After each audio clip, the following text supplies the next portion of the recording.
ये स्वतंत्रता तिवारी जी हैं, पंडित जी, और ये राजविंदर गर्ग जी हैं।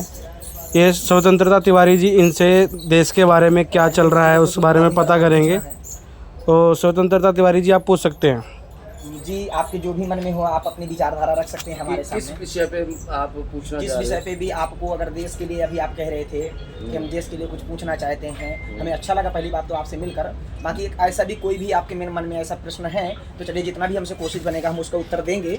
मैं ये पूछना चाहता हूँ सबसे पहले तो आपसे मिलकर हमें बड़ी खुशी हुई। मेरे को भी आपसे मिलकर खुशी हुई बहुत बहुत। मैं तो यही जानना चाहता हूँ कि आज की डेट में हमारा देश जो हिंदू राष्ट्र देश है, जी, हिंदू राष्ट्र तो हम मानते हैं जी, लेकिन इसके अंदर हमारे हिंदू, सिख, ईसाई, मुसलमान भाई भी हैं। जी, अब हमको अल्पसंख्या में गिनती करें तो ये बताओ, ये कहाँ, ये सही है कि गलत है? क्या गलत है? मतलब हम हिंदू तत्व ज्यादा है देश के अंदर, जो सिख, ईसाई और मुसलमान है वो अल्प है जी, तो उनको अल्प मानना जाए कि अपने बराबर माना जाए? देखिए, हम अब बहुत अच्छा आपका प्रश्न रहा।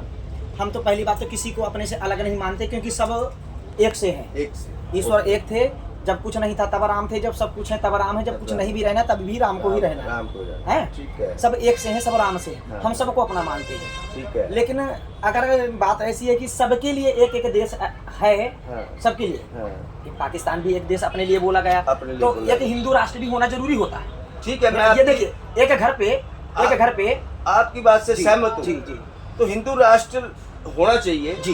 तो क्या मतलब है कि हिंदू राष्ट्र तो फिर जब बना था उसी वक्त ये जाति नहीं बननी चाहिए थी? जी। उसी वक्त रोक लगा देनी चाहिए थी, जो उस टाइम के हमारे बुजुर्ग थे, पुराने टाइम। ये नहीं, बहुत अच्छी बात आपने कही, लेकिन अभी आपने ये कहा था जातिवाद सरकार का, ये सुनो जी, ये जातिवाद पनपने क्यों दिया गया? आखिरकार इसलिए सुनो, भाई को लड़ाने के लिए, हाँ, भाई को, दो भाइयों को लड़ाने के लिए। ये मतलब अंग्रेज शासन काल में अंग्रेजों का शासन हुआ। हाँ, अंग्रेजों का वो इस देश में आए। अंग्रेज कैसे आए इस देश में? ये भी बता रहे हैं, हाँ। आप सुनिए ना, बहुत अच्छी बात आपने पूछी।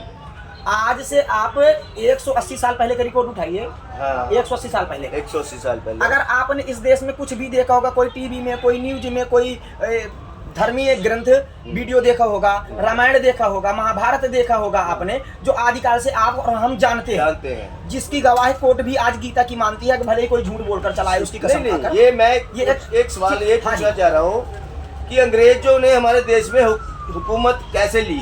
कुछ जैसे अब ये कुर्सी चोर जैसे कुछ होते हैं, जैसे अभी आपने पूछा, अगर इस कुर्सी चोर के पीछे अगर ऐसा ये न्याय करने वाले न्यायाधीश पहले ही अच्छे होते, हाँ, तो आज इस देश में ये नौबत नहीं आती। नहीं, अब अंग्रेजों ने पाया हमारे हम लोगों में कमी बात पाई है। किस प्रकार की कमी पाई उन्होंने? अब वो आए तो इतने लोग तो नहीं इकट्ठा आ गए थे कि हमसे ज्यादा हूँ गिनती में, ज्यादा नहीं, एक एक करके आए, वो एक एक करके आए। अब उन्होंने सोचा कि हमें इनसे आपस में कूटनीति किया, वहाँ पे हमें आपस में लड़ाए, तो बोले तुम ऐसा करो, बिल्कुल आपका ये एक कास्ट ऐसी हमारी है, तो आप अपना ये धर्म चेंज करके हमारे में आ जाओ, तो पैसा भी लो, रुपया भी लो, और हम तुम्हें भारत में राज भी करवा देंगे। बिल्कुल आप ये लोभन दिया, मतलब हमारे राजाओं को अंग्रेजों ने लोभन दिया ऐश प्रस्ती का। ये आप ऐश करो, हाँ, पूरा राज आपको दे देंगे, पूरा राज आपको बस दे जिसको देंगे। हम कहें हमारे पीछे लड़कर आप अपने ही लोगों को मारो, जैसे आज, जैसे ये कलयुग में चल रहा है, जैसे आज की स्थिति में चल रहा है कि घर का भाई होता है तो 2 बिस्वा जमीन में घर के भाई की जान लेने के लिए पड़ा है। लेकिन बात लग जाए, अगर थोड़ा सा शराब बाहर पी ले, 1 मिनट,